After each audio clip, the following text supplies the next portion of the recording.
While we're talking, just slam it down. There we go, bro. All right, we're live. We're at it. Here we go. My man. Yo, cheers, Mr. Paul Bennardo. Cheers. Good looks. Thank you for having me. This is a long time coming, man. We've been trying to make this happen a couple months now, right? Yeah, life gets in the way, man. Sure. Timing is always bad, and whether it's me or you, we got plans going on. But we happens. Persisted. Yep. Now we're here. All these random sounds. Hold on. I got to do this silently. There you go. There it is. Red wine on a Saturday evening. Is your mic on? It was. I think my wine. Technical difficulty. Yep. Good God. There we go. Hello.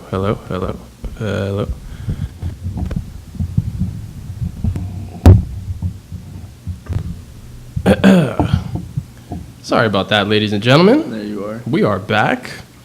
We've done this before.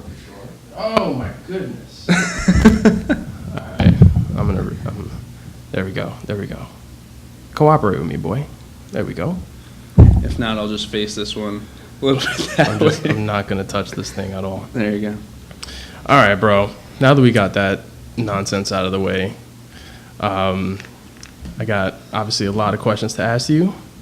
I've been listening to Synapses this week, or for the past 2 days at least, trying to get myself into the mind of the person that I'm interviewing. Yeah. Before we get into that, just tell me, like, what's up, man? How are you? What's going on present moment? What's new? I'm all right, man. Just been working a lot and trying to slowly get back into writing my own stuff and just trying to organize myself mentally as much as I can. It's just been a lot of work, but music has been that for a while now. So full-time job? Yeah, I'm trying to make it a full-time job. Yeah, so that'd be great. But this is basically what I've been doing, just Synapses stuff when we can. And it's been pretty fun the ride Synapses. so far. So, I'm sorry, I didn't introduce you. So you play drums for Synapses Firing. Yeah. You occasionally sit in with John Black and The Desired Effect, right? John Black, yeah. Whenever somebody actually just needs somebody to fill in, just like, what up? I'm there. Yeah. It's fun, man.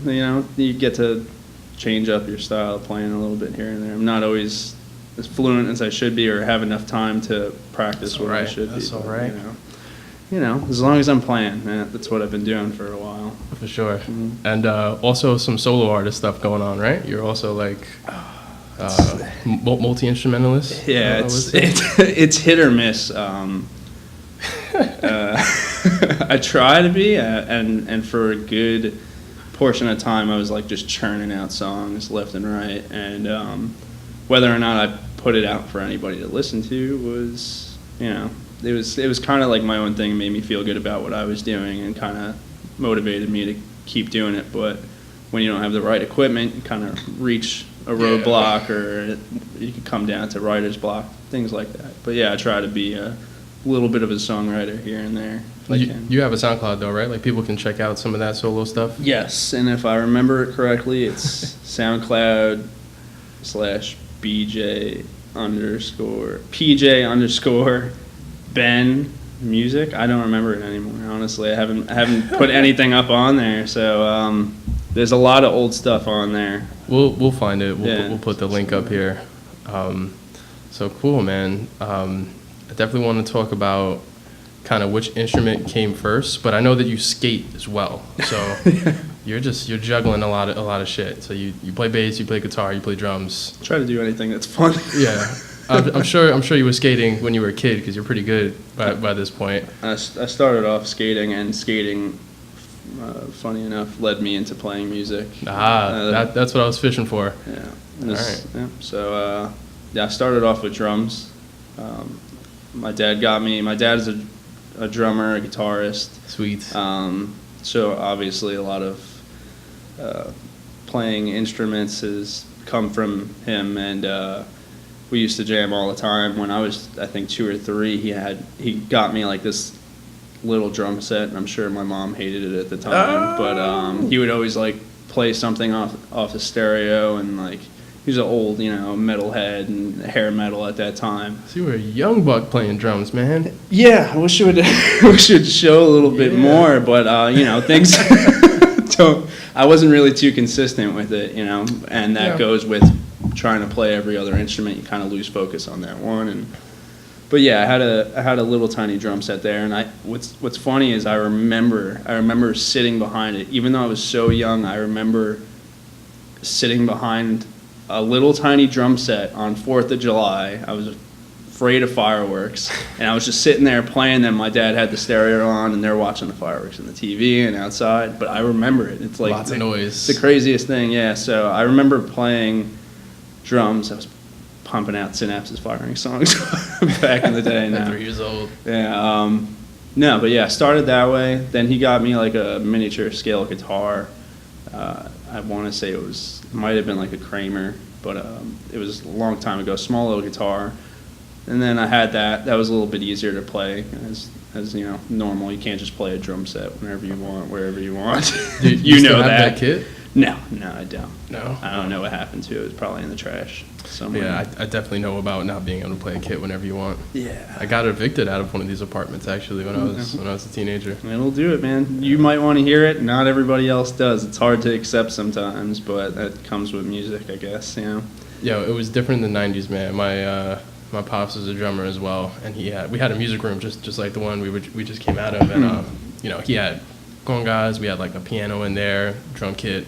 We would just bug out, and our neighbors were super cool, but it took that one neighbor that ruined everything. Yeah, it has to. And we talked to her a bunch of times, and she would do the whole like, no, it's not me thing, and then I would ask like the police who come to the door, like, hey, can you just do me a favor and just tell me like who it is that keeps busting us? And he was like, yeah, no, it's that lady downstairs. So of course. But yeah, man, for better for worse, man, it all works out. But it is, being a drummer is one of the hardest things to do in a band and practice. I mean, you have your pads and everything, but I feel like once you actually sit behind your kit, it's like there's only so many things you could do that you could sit and practice with and by yourself. For a while, I had an electric kit, and just not the same for me. It's good if like I'm not a very structured drummer. I never had lessons, and I never really went full on like practicing rudiments and stuff like that, which still should be working on now, but it's one of those things. I feel like it's not the same once you actually go and sit behind the kit. It's like whatever's going to come out is just how you're feeling. Like days where I'm a little bit on the angrier side, I end up playing a little bit harder, and days I'm kind of like, Nice. So you're a feel guy. You're strictly. I try to be. To be. Once I put the earplugs in, it's hard to know where I'm at, but That's good though, man. I feel like there's this continuum, this spectrum that drummers lie on, and it's kind of like the far left of the spectrum is like the scientists, the guys who are super thought out. They may even like write their parts out, and like when they practice, it's also very methodical. Yeah. And then the far right of the spectrum is just the guys who just feel, It's cool, man. I like meeting other drummers or even other musicians, but specifically drummers, and see like where they fall on that spectrum. It's pretty cool. I myself would say I'd try to live somewhere in the middle. From seeing you play, you seem like you're always feeling things out. You always enjoy when you're playing. It's not so much of like, all right, this part's coming up. Like for me, when I start thinking about things, I hesitate. Right. And that's where I kind of fail as a drummer, because I try to like if I had to say I'm more of like an aggressive player, I'm always told I hit really hard. You hit like a fucking gorilla. Yeah. And that's what I always say to Sean. He hits like a gorilla, ladies and gentlemen. And I feel like it could be used the right way in a certain environment. My problem is controlling that in certain environments. So for like bigger shows, I feel like hitting hard would be amazing, the way to be. Yeah. But I saw footage of you guys in Orleans, and you guys just look like you were killing. Yeah, it's fun. One of my favorite places to play. Best sounding rooms. Yeah, man. it's great. I was a little disappointed. Another place I can't use my kit on, and it's just. Dude, the house kit they have though is. It's great. Like I wasn't complaining about that, but. You he goes. Just got married to a beautiful SJC kit. I love it. It wasn't even about that. It was, he gave me an attitude about it, and yeah. Oh, the sound guy. Yeah, and I was just like, all right, well, if I actually would have known, you think I want to bring my drums and not use them because now they're sitting there getting road wear. You brought them. I brought them there. I was like, he was like, why did you bring your kit? I was like, so I could play. I'm a drummer, and I was, I was like, I'm not gonna not buy a kit and expect this. This is not always gonna be here. I knew they had a house kit, and he goes, "Oh, you didn't read the email?" I was like, "Unfortunately, I didn't, because I didn't get the email, and I didn't set it up." I was just like, "You just got told when to show up." And from what I was told, it was recommended to use the house kit. It was no rule saying it was a whole thing. But I was like, ultimately, I was like, you know what? I'm not going to create a problem. Let me just use it. There'll be plenty other times to do what I got to do. But that's crazy, man. Well, you guys are playing Orleans again coming up, so right? You guys have a show? No, we just played Orleans again with another astronaut. Louis, my God, that happened already? Yeah, Louis Begra is his last name. Yeah, I get his last name right. And who else played the show? I think Wild Sleep. I could be thinking of a show coming up, but I think Wild Sleep. They were really good too. So you guys have played Orleans twice in the past couple months. Yeah, the second one Sean put together. So that was the show he ended up headlining, and we threw a couple other people on there. And the first one, I think we were asked to play. Nice. But yeah, now it's cool because now we use that for, like, if anything, we could use that for home shows if we ever need to play. Which is great. Yeah. How's the turnout when you guys do Orleans? That show is that was the first time I think Sean put it together, and he did a really good job. Sean's hustling, man. Sean's a hustler. He's somebody who's true to what he wants to do, man. That's why I'm in this band. When he showed me these songs, I was like, I'm all for it, man. We should get to work. When it first came upon us, it was kind of like, all right, I think he was in the Arsonist collective at the time doing the vocals. Indeed. Oddly enough, I think when that band first started, I tried out doing vocals for them. It was a metal band. The gig. I think Sean was playing bass. I can't remember it correctly, but it was so interesting. It was a crazy turnout. It was very short-lived because I just couldn't handle doing vocals again. This was like at the end of Empire, me trying to scream and all that. Yeah, it was like a year after the whole Empire thing kind of died out. It was I was like kind of still feeling it, and then shortly after I was like, I don't think I could do this anymore. I was like, I don't want to throw out my throat. It's a lot there. Let me back up into that actually, because you've been in a multitude of bands throughout the Bronx scene through the years, man. Like, I know, well, I'm guessing you went to Lehman, right? I did. I went to Renaissance, connected into Lehman. It's connected to Lehman, yeah. So I was around that whole crowd, yeah. So is that like when you started playing and when you started putting bands together, you started like kind of getting introduced to the scene and everything? Yeah. I wasn't in school a whole lot. It was mostly music, skating, and I would cut because Lehman's like the easiest. You truant. Yeah. I just wanted to have fun. Right. I was lucky enough to have Dave Rose as my music teacher and guitar teacher, really. I think was his label, but for us it was just like music because it was a music mentor, right? Yeah, I was on drums and I was there for a while, and really at one point that was the only class I was attending. Shit. I would go there and then. Dude, you're lucky, man, because I was the same way, to be honest. I was a extreme truant. I never went to class because the same thing, man. I was just like, it was too easy. I was just so much more interested in music, man. Like, I had this idea when I was 15 that, like, I would just, drop everything in life and jump in a van and live off ramen noodles with my boys. But, obviously real life kind of smacks you. But when I was in high school, they didn't allow me to take music classes because I missed so many days. Well, yeah. I tried to join the marching band and everything, and they were like, "Motherfucker, you haven't been in class in like a month." I'm like, "Get out of here." Yeah, I mean, I was there up until what should have been my junior year. I think I repeated sophomore year, and I was still doing that. I think the last year I wasn't in that class anymore.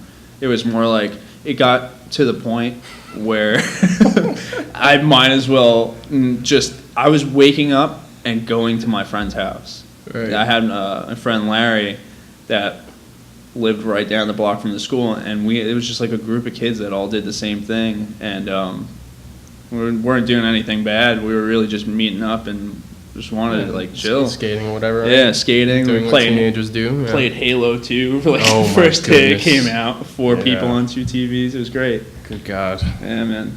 So yeah, that shows how smart I am. Staying in school.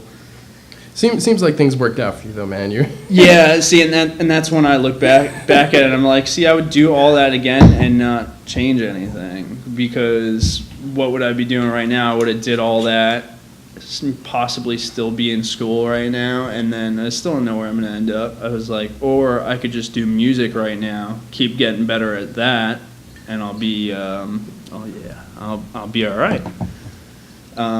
So things played out the way they are. I'm happy. I'm happy with my life.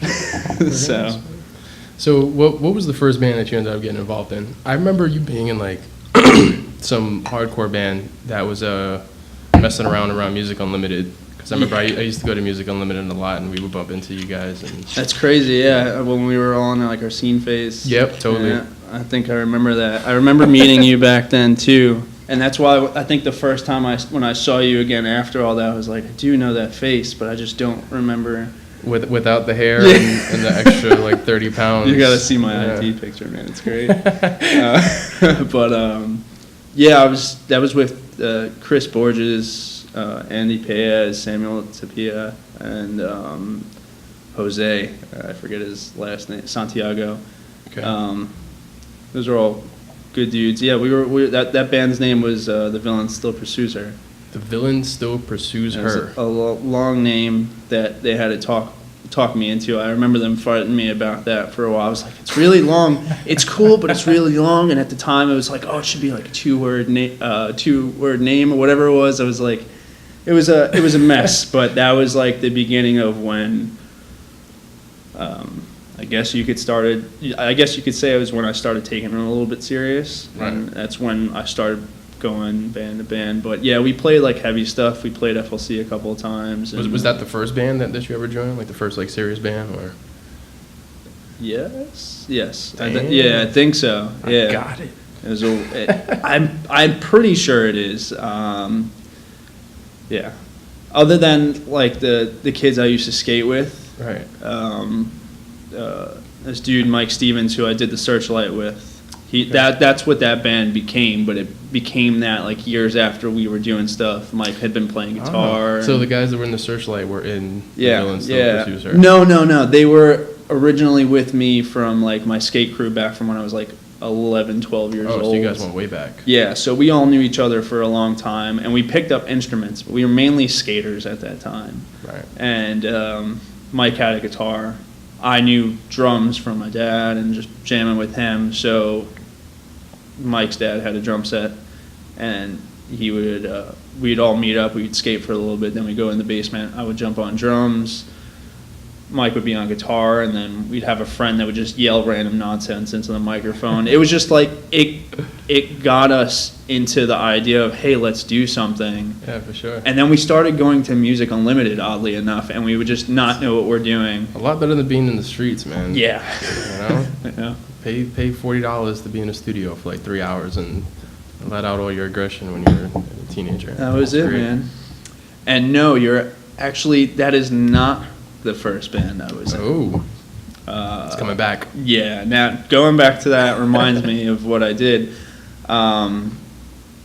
Chris Borges, who was in The Villain Still Pursues Her, we made a band called this was like Turns to Fall era and like Afflatus. We made a band called As Summer Falls. And it was Alex Johnson, Chris, Ricky. Alex Johnson was in that band? Yeah, it was Gotta talk to him that about was I think that was maybe his first or second band as well. So that was like the first official band where we started writing songs and just trying to play.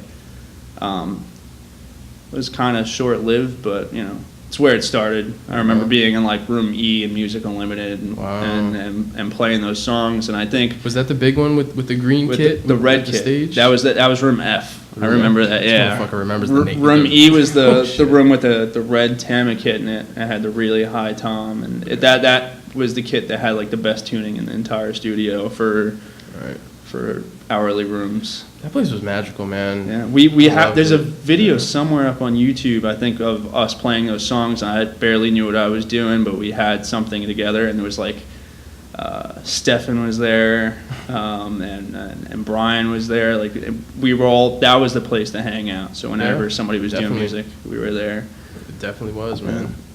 So, you mentioned the Searchlight too. I know the Searchlight came later on down the road, but that was a really dope band. I remember that was one of my favorite things to play in for sure. That was my favorite band. And it wasn't like, oh, shots fired, Sean. No. You hear this guy? I talk to him about it all the time. That was just something completely different and unexpected. The way we all work together. And the sound was different too. I think that's what I enjoyed about it. Like especially in that era, there was a lot of hardcore going on. Still, there was a lot of which I mean, there's nothing wrong with that, but it just got super oversaturated. I feel, and you guys were nice, man. It was like a nice breath of fresh air. Yeah, it was really fun to write those songs. A lot of it came naturally, and the group of people I was playing with were people I just were hanging out with all the time. And when we Michael Stevens is a great dude. Mike Stevens, he's excellent, man. It's crazy to see where he's come to, and he's in a band called The Language. He's still playing? Yeah, he still plays in a band called The Language with a couple of my other really good friends, and they're doing good things. And I love their sound. Definitely very different. Gotta catch up on stuff. that. But like he's all for it, man. So I'm like really happy to see where he's going. And he went to school for music, and he scores for like short films and stuff like that. Really good musician. He's doing his thing. Yeah, that's the guy. That's awesome, the dude. Man. Yeah. So, are those songs still up online? Like, can people find that music anywhere? I don't think so. We have, I think the main one we put out, the first one we put out, Everybody Knows, was like one of the first songs on my SoundCloud, because that's the only place we had to put it at the time. That was cool. That was recorded by Vin and Get Real. Okay. And Brian Armacita, I think, also had some help in the drum editing and mixing and stuff like that. It was a good song. It's a good listen. I wish I would have structured my drums a little bit better, but now I've reached a point where I'm like, all right, simple's better. Yeah, for sure, man.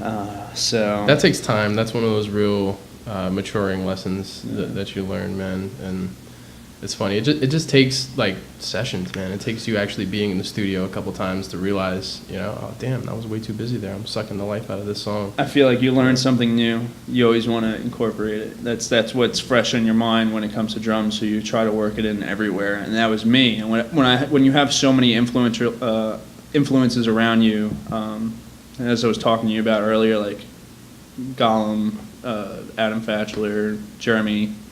There was a crap ton of like really good drummers. So you were more like, or would you say that you were more inspired by a lot of the local guys around here, or? Yeah, because I like Benny Greb. As far as like, Benny Greb's the man. I like there's a good amount of drummers I watch, like Eric Moore, and it inspires me to play. But when I started playing drums, the main influences were what I had around me. Guys around I was going to shows all the time, and eventually I worked with Gollum in a band, and I got to watch him play all the time, and he's a monster. Wait, so you were in a band with Chris Gollum as well? Before Empire, yeah. Okay. Damn, man. Yeah, it's a lot. This is what I was saying. Like, everything was like in short bursts, but there was stuff that was like I was doing for a while. So like Deceiver was like around for a year. That's what it was, Deceiver. That's when Gollum had that sparkly, that emerald onyx kit, gold, gold hardware. Yeah, that thing is thing was beautiful. I played with them for a while, and that's when I first started doing vocals. And I was so you started doing vocals when you were in Deceiver. Yeah. All right. Good God, man. Never practiced vocals. Never did anything like it. Just went in. I was like, this is what I want to try out, and. So you made the decision, like nobody forced you to get on the mic? It was just like... No, I was like, I really want to try it, because now at this point, that kind of music, it was always to just like kind of make myself better and try to find something new that just Trying to push yourself and trying different things. Yeah, and it was cool, and Dallas and TJ and the people I worked with in that band were really cool, and they Gollum asked me to come try out, and I did. I was like, I don't feel right about how I sound, and we always compared it to when I first started off. It was like, oh, it sounds like a Born of Osiris scream. I was like, okay, cool, I'll just run with that, and yeah, I wasn't too great. I was still trying to figure it out, really, because I wasn't using my voice the right way. I just knew I really wanted to do vocals in a band. Okay. So, yeah, that went its course, and Chris went and played for My Arcadia, and everybody else kind of went and did their own thing. Dallas My Arcadia was doing big things for a little while, and that was great to see, because with the talent Chris has and that kind of music, and him working with the group he was going to work with, I knew it was going to be really good. So that was cool. So that, and funnily enough, is that same room in what was Bronx Underground Studios. That's this era. It was Oh yeah, man. So actually, I kind of want to fill people in on that. So there used to be this studio that we've been referencing this whole talk, and I've definitely mentioned in prior episodes, called Music Unlimited, and then Bronx Underground took over. Yeah. Right? Is that what happened? No, Music Unlimited, then Hot Rocks. Oh, that's right. Yeah, one of my friends, Danny Civillo, and his father bought that place. That's when they renovated it. Yeah, and got all those sweet red rugs, and it was cleaned up. Yeah, because Music Unlimited was a wonderful shithole, but it was like a dive bar equivalent to like a rehearsal studio, and then Hot Rocks renovated it. Yeah, yeah, exactly. And then and then Bronx Underground took it over. Yeah. Damn. You know what's funny too? I think the Hot Rock sign is still on that Starbucks. On the side, yeah. Dude, I get so nostalgic every time I pass by that area, and I read the sign. I'm just like, I wonder what's down there right now. Probably nothing. Right? Oh man. It's a good space, but yeah, that's where we had the room there, and we ended up sharing it with Empire, and Empire at the time, while Deceiver was still going on, Deceiver was originally in country club practicing in the back of a pizzeria that I think Chris's dad owned. Wow. And we played there for a while, and then we ended up sharing the room with Empire. Wild. We ended up looking for a room, and Empire was going through a couple of different vocalists at the time. I think Donald had just left. So that was after they recorded that EP? Yeah. Which was monster, by the way. Yeah, it was great. I don't know if anybody could find that online anywhere. It's on Spotify. Is it really? Yeah. Oh my God. It's hard to find unless you type in the Decadent Movement. It's hard to find if you just type in Empire, because there's a lot of stuff that comes up. But yeah, that EP is still there circulating as it should be, because it was really good. Good work of art, man. Good sound. Okay. David Andronico, as always. Good job, man. Yeah. But yeah, they were looking for a vocalist. Chris had just gone to My Arcadia, and from sharing the room, they heard how I like what I was putting out. That's awesome, and they asked me to try it. I was like, okay, I didn't think I was cut out for that. I don't know how I'm going to be cut out for this. And I kind of just jumped into it, because you really never know until you try. And man, I had no stamina to back up what Donald was doing on that CD. He was really good, man. Yeah, I was following that band since Undying Devotion and Bronx Underground, and following all those guys all the time. I used to hang out with Donald and just good dudes. Really, really, really talented, man. Damn. And I got lucky enough to be able to do that. It made me feel more confident as a vocalist. Wherefore, Mauricio was always there helping me. Everybody was like, "Sounds good. Try this out. Let's work." I was smoking cigarettes. I was, my lung capacity was nowhere near. Not taking care of yourself. Yeah. So I'd imagine smoking cigarettes and doing those hardcore vocals is detrimental. Mm-hmm. That sounds painful. I had a lot of fun with it though. It was good stuff, good memories. I have a lot of videos and pictures and stuff to be like, hey, you did this. Later on in life, I have Oh yeah. of something. So it sounds to me too like all these opportunities are kind of meeting you just because you're around. You know, you're just a presence around them while they're floating around. You know, just networking and just being a guy that's just readily available. I just always wanted to be involved with music, and it's weird when I talk about it that way, because I haven't been like going to a lot of shows lately. I haven't really been showing my face, or I've just reached like a point in time where it's like I need something refreshing, and I need to get myself moving around to shows. Sure. And Sean talks to me about it all the time. He's always inviting me to shows, and I'm just like anxiety. He's so out there, man. But you know what? I feel you, because I would say I'm again kind of like in the middle of that spectrum, where I'm at a lot of shows, but it's mainly because I play a lot of shows too. You know what I mean? Like I say it on the podcast all the time, but like I wish that I could bring myself to go and check out my friends more. But it's kind of a cocktail of like me. Kind of the same as you. Sometimes I might have like an anxiety on Friday night where I'm just kind of like, I need to be in my own space, or so many I'm just things, fucking busy catching up on all the things. Yeah, like I'm trying to watch Pulp Fiction right now. Dude, leave me alone. No, it's just it's weird, because like I do want to see a lot of bands that are playing now, and I know everybody's doing their thing, and oh yeah. When I used to go to shows, I wasn't working like I do now. Yeah. And you get tired, and your time is your time, man. It's just like you can't force yourself to get out of these things. If I feel like I'm forced to do something, or I'm trying to force myself, I just agitate myself more. Yeah, and you're also not going to be giving people your most genuine self. You know what I mean? Yeah. Unless I start understand that. Yeah. So you don't want to be around people if you're bummed out or tired. Exactly. But I keep in contact with everybody, and I recognize what's going on. I always try to fill myself in with who's doing what, and the new music that's out. And well, you're going to be at Jimmy Ryan's pretty soon.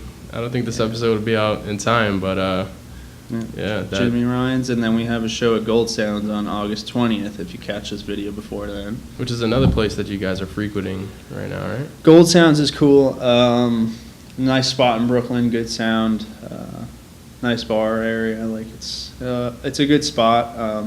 This show, however, really excited for this one, because I think if they're not headlining, they're one of the headlining bands, something like that. It's just this band Such Gold, who is a band that I actually listen to on a normal basis. Like it's something I'll just listen to all the time.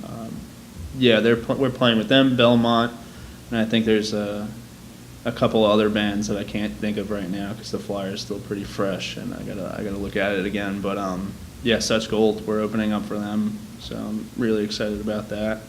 Nice.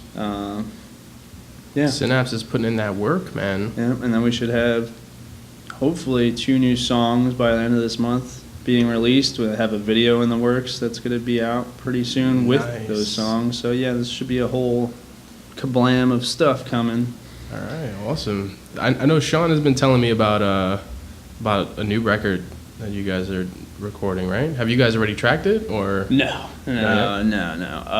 We now that we have like a solid lineup, which I hope is going to stay the lineup, because I like this setup for this band. Power trio, right? You guys are still a trio. You and Isaiah. Oh, it's so good, man. Yeah, it's fun.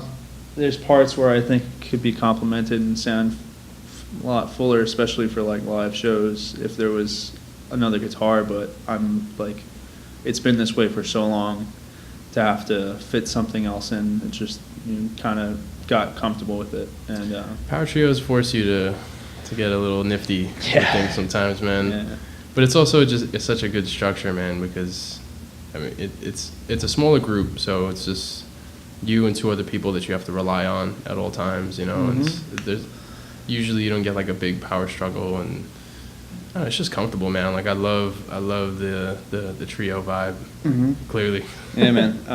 It's been a crazy ride going through a lot of bassist and just been sticking with Sean through everything, and kind of just being like, it's gonna be fine. There's no reason, to like really worry about it. Somebody will eventually like it. We both albums we put out, the EP and the full length, it was just me and him. Yeah. I know. He was telling me the crazy stories, man.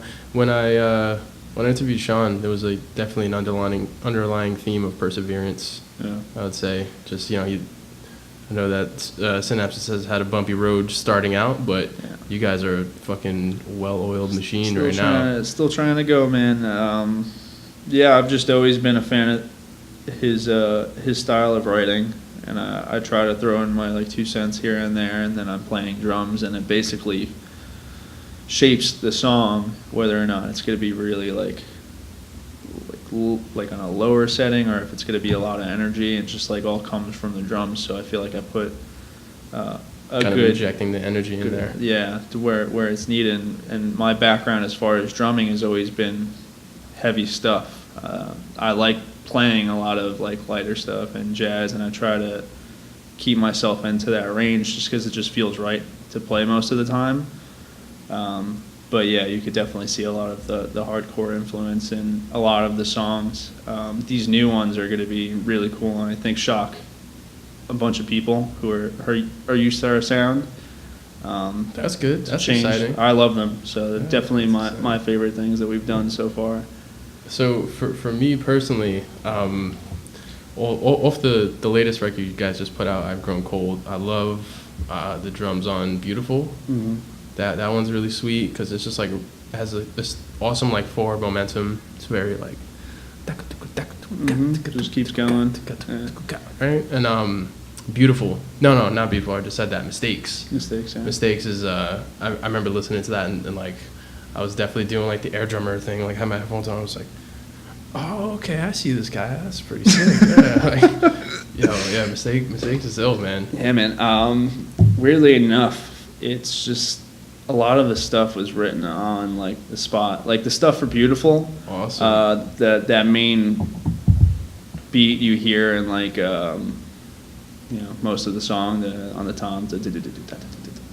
That was like something I've had. Jamming out, or yeah, it was like I had that. I started playing that when Sean first showed me the song, and he was like, "That's really cool," and I was like, "Okay, then that's it. I can't do anything else to make that better." So awesome. Yeah. Now I was gonna ask you like, how's the writing process go when you're trying to come up with drum parts for Sean's riffs? Like, is it more that you guys just kind of jam and select whatever feels the best, or are you more like methodical and thought out about it? It seems to be like it's just been a lot of jamming. He usually has like, sometimes he'll have a full song, sometimes he'll have bits and pieces that we'll start working on. He'll sing melodies and we'll go from there and figure things out as we go along. And but that's been the main way of doing it. Like the original, the full length album that we did, all those songs are pretty much done. He just has like a bunch of stuff sitting around that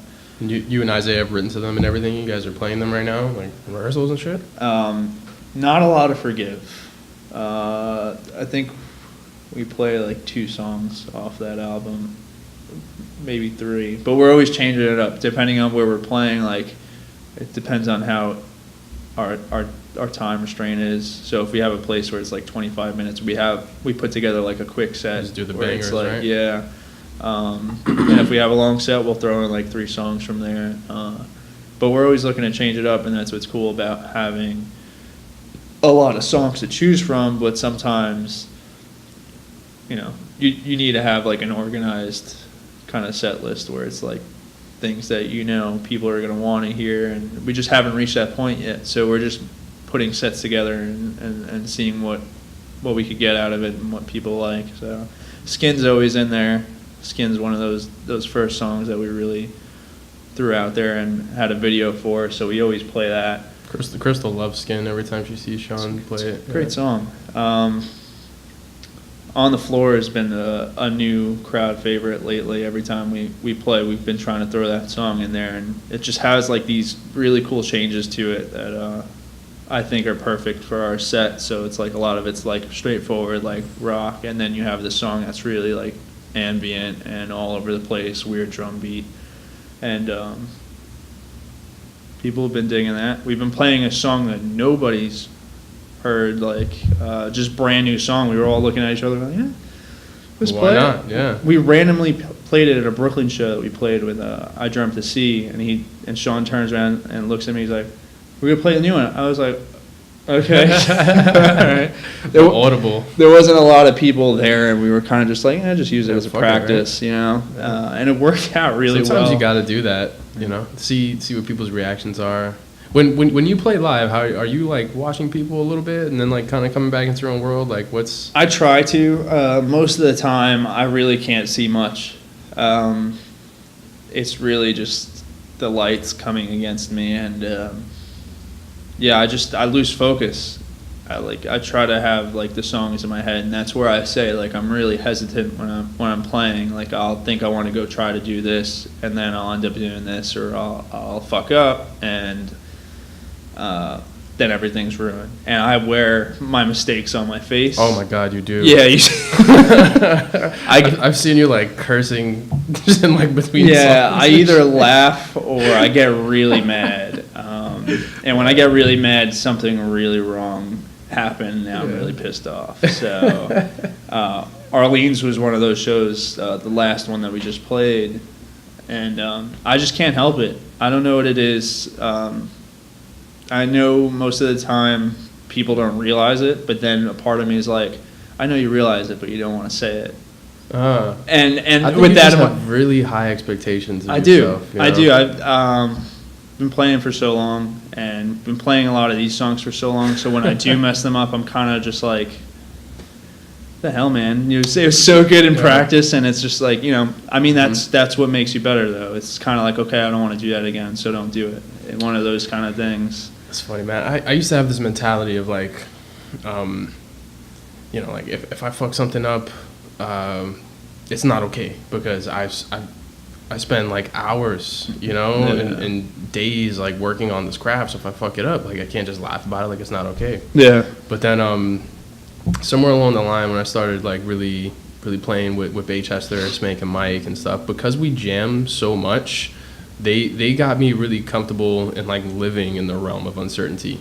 And where like we kind of look forward to the things that go off the rails and how we can, you know, fix them and put them back together. It's like the Harlem Globetrotters, you know. I feel like what Baychester Blues to you is what kind of like the Searchlight was to me, in a sense. It was kind of like one of the no hold bars, like, let's just have fun. Right. And that was the most I ever had to. Just some wiggle room. I felt like freedom. where I felt like a drummer who could actually just like try whatever, you know what I mean? Like I love both situations. Like I like the structure of what I'm doing with Synapses and stuff like that. Synapses, you guys are very much on a track. Yeah, we have a goal. We have like this is what we want to do, and this is the time we have to do it. Before we're kind of just like, is it really, you know, is it there for us? Or I mean, like, don't get me wrong, we all have fun. We love these songs. We love playing shows. That's not what it's about. But when it becomes, and a reason why a lot of bands fall apart is when it becomes a business. That's what it is. You throw a lot of money into it, hoping people love it, and it doesn't just come like that. You got to work towards it. So a lot of people shy away when it's just like, okay, yeah, well, this is a business, and if you don't take it seriously, then what are you doing with your time? And that got in my head so much at one point to where I was like, why am I doing this? And then I took a little like break from playing music for a while, and I wasn't playing with any bands, so I would go from like playing like 2 to 3 bands to nothing, and it got to the point where I was like going nuts, really and I was like, why do I feel this way? And then I fell back into it. It was a void. Yeah, it's weird. Well, you do something for so long, man. It's just like anything else, cigarettes, whatever. Something that's so routine to you that you're so used to just going and doing every day, and it's a social activity as well. So when you lack a bunch of things all at once when you feel like you should give it up, and it's crazy. I've seen a lot of bands fall apart, and a lot of good talent just like nowhere to be found anymore. I think there's something to be said about the just routines, you know. Yeah. That you know, I definitely feel like you know, if I'm stuck in a routine, like I need to change something up. You know what I mean? I feel like if I'm stagnant, I'm not growing. I'm actually moving backwards. So you know, I try to be as you know, as creative as possible, like with my setup. Like I'm always playing like different setups to kind of like challenge myself. Keep the juices flowing, man. Yeah, you know, I try to play setups with different bands, like different setups with different bands that I'm in. Like with Conversing right now, I'm only playing like one floor tom, and just a bunch of like kind of like effect symbols and just wonky shit like science snare. It's good, man. We got to play together once. That's right. Yeah. That was a fun show too. We went on at like 11 at pianos, and there was nobody there. And me and Chris were hammered because we were just waiting to play all night and like using the free drink tickets and stuff. As well, yeah. I get so much use out of those drink tickets whenever I play a show, man. It's great. I don't touch them anymore. I give them to people now. Like, yo, thanks for coming, dude. Here, take this. Yeah, when I played that show with you and Conversing with Oceans, it was extremely weird. That was like I was used to filling in for Bonnaroo before when I played bass for a moment's worth. I even played drums for a moment's worth at one point. Oh shit! We played a show out in Boston. Really? It was in college, yeah. It was a night of like a really bad snowstorm, and thanks to Nick, he got us home safe. Nice. Because it was like in the middle of the night. It was like 2 Nick is in an the American morning. hero. He is. He really was, man. I was looking at him and was like, you're the man.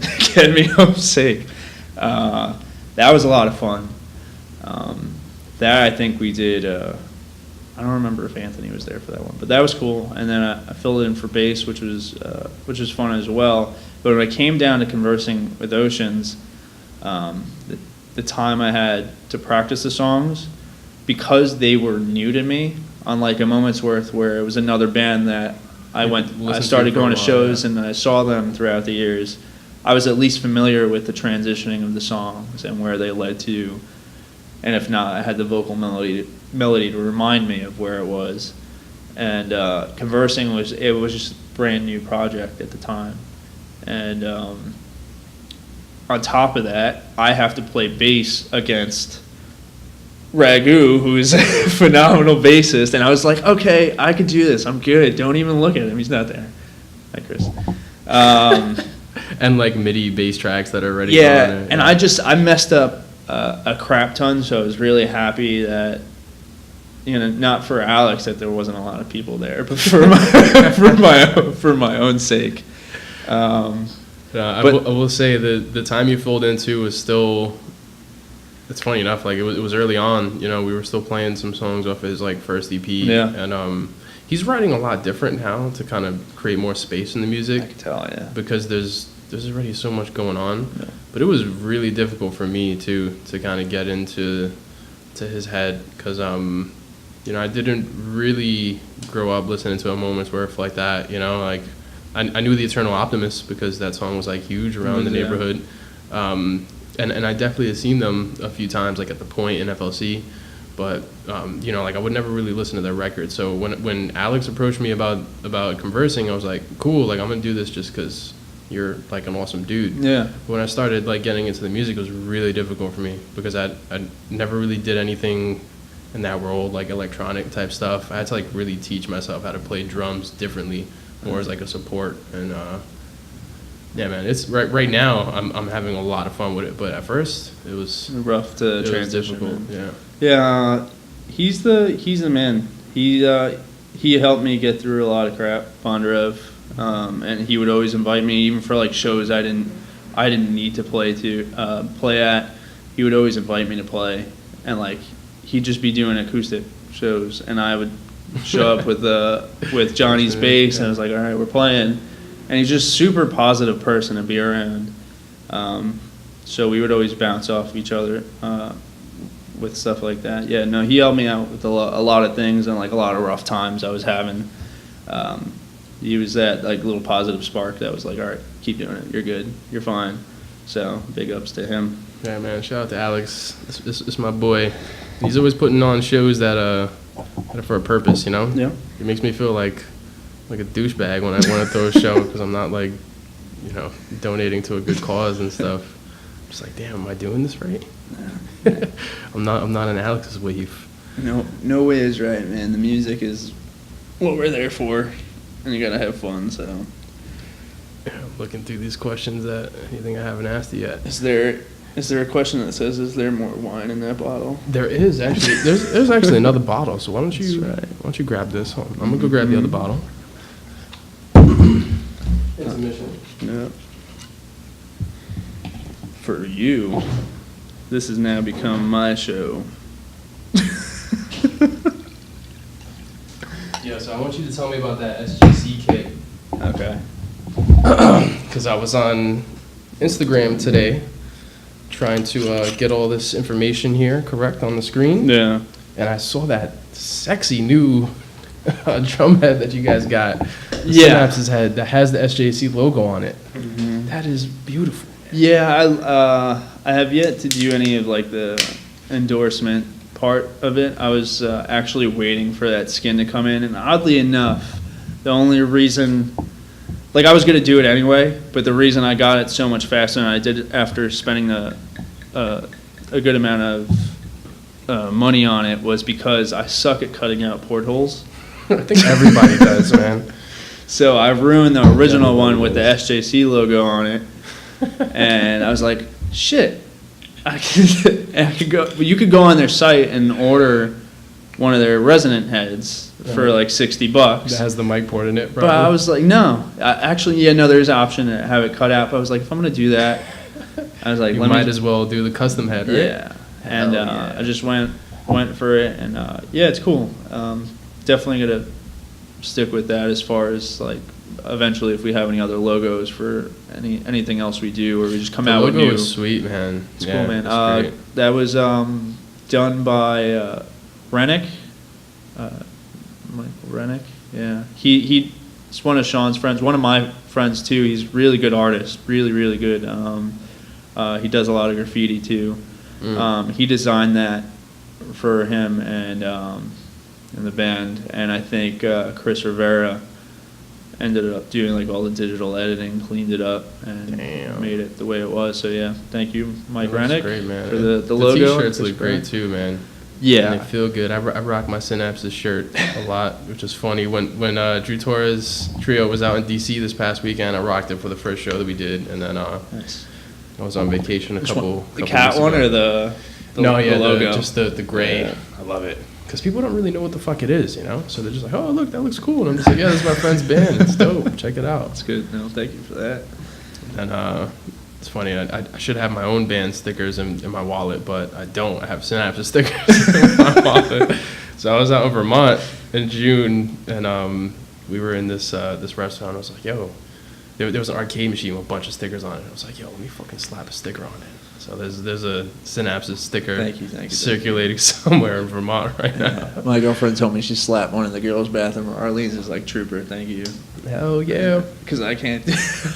I'm in the band and I don't even do that. Like, that's the one thing. Like, Sean does a lot of the booking in the band, and I've designed a few things for him. It was more of there's an understanding between us. Where he trusts me for everything. We've just built that. But at the end of the day, it's his songs. He wrote a lot of those songs, and the lyrics are his, and everything that he does for that project is a lot of him. Very much his brain trust. Yeah. So I'll help him out with everything when it comes to like, as far as designing and direction. Like, I try to bounce some ideas off of him, but at the end of the day, I just don't want to step on his toes. And for a while, I had access to all like the social media stuff, and I was like, I'm really not this guy. If you look at like even my stuff, I barely post anything. It's very sparse. It's here and there, and it's difficult, man. Yeah, I don't have that mentality anymore to just be on social media. I see a lot of stupid shit. It just turns me off, and I just don't want to be a part of that. So sure.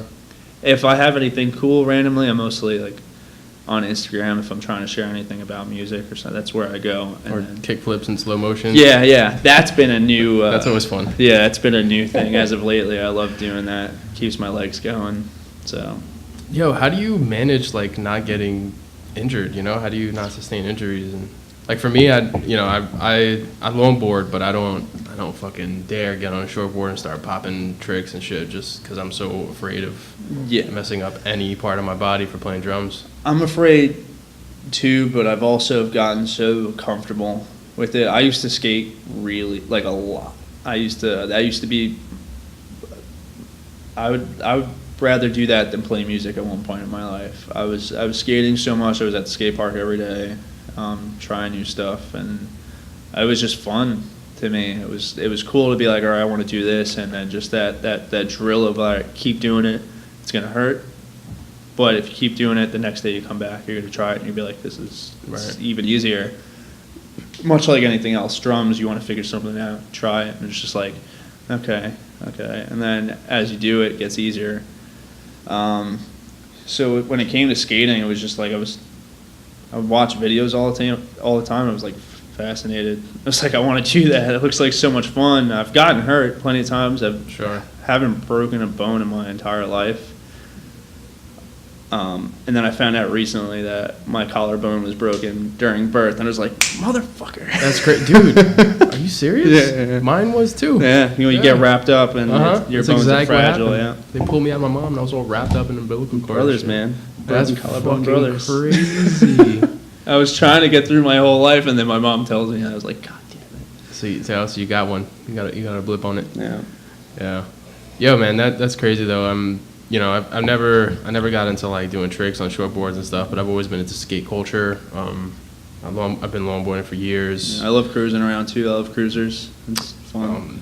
It's funny, man. One of like I find inspiration from a bunch of guys. It doesn't even have to be like musicians, But one person who's inspired me immensely is Rodney Mullen. Yeah. Oh my God! Just like seeing those old tapes of him, like it's back in the early thousands, it was mind blowing. Mm-hmm. And then in recent years, he's done TED Talks. I think once or twice, and he has like some lectures and stuff, and like just getting to see the dude talk, he's brilliant, man. It's great, genius, dude. Rodney Mullen's another one that inspires me. I watch his videos almost every day, like just Instagram shorts, dude. I'm telling you, you go follow him. The stuff he does will blow your mind. It's insane. There's a lot of good skaters out there now. There's like Yuto Horigome is like taking everything. This kid is, I think he's from Japan, and he's just washing everybody. Like, and he does it so easy. If you watch him, you'd be like, he's a robot. There's no way. The guys these days are doing crazy shit too now. Like I remember when I was a kid watching like X Games and like just skate tapes. Like all that stuff was mind blowing. But the stuff that dudes are doing now is.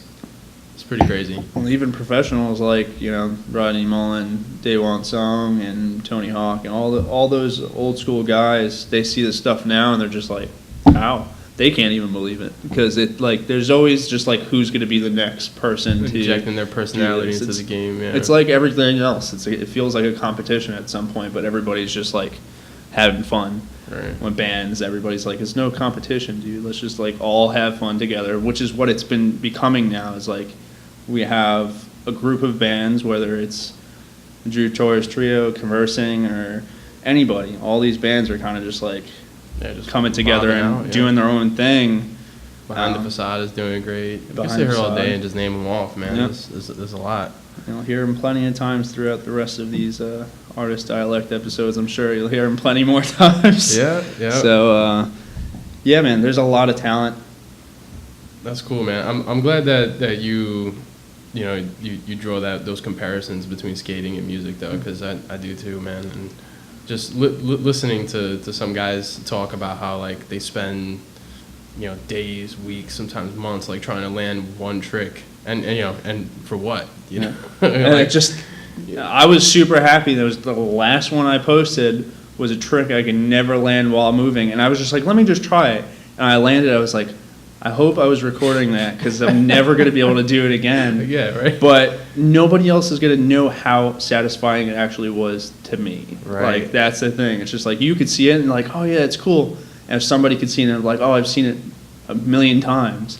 But to me, I was just like, holy shit, I just did it. And I wouldn't have been able to do that years ago. That's such a special thing, man. Yeah. And that you know, although I don't skate like that, that just gets me amped up to go in the practice room and like just try something that I can't do Exactly. for hours. Yeah. You know, like, There's still things with even drums, man. Like I don't get to play every day. I don't practice as much as I should. But do you have any kind of means for practicing in your crib, or are you only playing when you're rehearsing with Sean? yeah, like I have like a pair of sticks at the house, and I'll sit there and just like, especially like before shows, like I'll warm up my wrist and like make sure I'm like loose because there was a burst of shows that we played where my forearms were just like tensing up so much to the point where my hands were getting locked, and I'd be playing trying not to have the stick fly out of my hand because my hand is locked in this position now. A lot of it comes from my job and everything. I'm constantly in this motion, like, Really? I'm constantly clenching my fist to the point where it's just like that tension, especially if I don't stretch the right way when I play drums. And since I do hit hard, I'm putting a lot of pressure there. And there's been a couple of shows where I was about to just like give up mid-playing because it was going to happen regardless. Like I felt like my arms were going to fall off from like here down. And as of lately, it hasn't been happening, thankfully, you know. But yeah, it wasn't fun. Shit, man. Yeah. Yo, after this, I'll let you borrow this DVD that kind of changed my life, man. It's fucking JoJo Mayer. I have it. Is it the secret weapons for the modern drummer? The blue labeled DVD, right? The one where he's. I don't think so. Did you pick it up in Guitar Center? I think my dad bought it from me years ago. He has a couple, but I remember like, so you know, my pops bought me this DVD and I was just like, I was stoked because I fucking love JoJo Mayer, and like I put it on and I'm like expecting to just see JoJo rip. I'm like, yeah, JoJo's gonna show me the arts. No, they didn't take you through everything. All he did, dude, for the whole DVD is show you how to like fucking hold sticks. Yeah. You know, and at first I really didn't appreciate it, but I revisited it a couple of times, and there was a whole year, man, I think back in like 2014 and 2015, I was having some of the same issues because Baychester was doing like 3-hour sets, and you know, I was just, for me, it wasn't so much like me hurting myself, but I was breaking sticks all the time. I was cracking cymbals. Like the way I was playing was costing me money. Yeah. So I was like, this is an issue, and I literally had to reteach myself how to strike, you know, how to whip the stick, how to control it, how to get all the rebound, and like JoJo was just infinitely helpful for that, man. I think that'll be good as well. No, I will look into it if I find out that it's not the same one I have, because the one I have is still sealed. Like I haven't watched it yet. I just don't watch a lot of stuff. I know.